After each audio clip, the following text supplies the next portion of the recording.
Bismillah, salatu salam ala Rasulillah. So, tignan nyo, umaulang umaga. Mashallah yung ulap. Sumisilip yung yung araw. Ganda.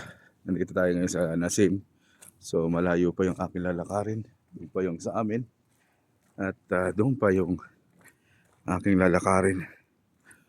So ang exercise natin sa umaga at sa pag-uwi ay ganito araw-araw.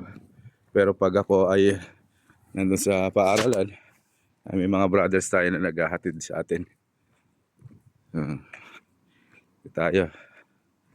Ngayon ay day 21 ng Ramadan. So, at malapit na matapos ang Ramadan at inshallah tanggapin ang ating mga gawain. At itong pagpapasting natin ay gawin nating mabuti. Nako, nauna na yung yung bus. Nako. Subhanallah. Nalate na tayo. Ayan. Inshallah, yung natin mga gawain natin ay tanggapin. At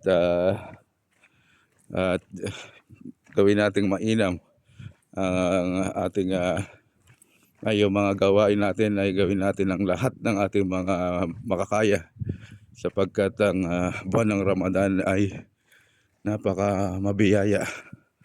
So andito ay dinodoble ang ating mga gawain at ipanalangin natin na naabutan pa tayo ng Ramadan sa susunod na taon, inshallah. So hanggang dito na lang. Assalamualaikum warahmatullahi wabarakatuh.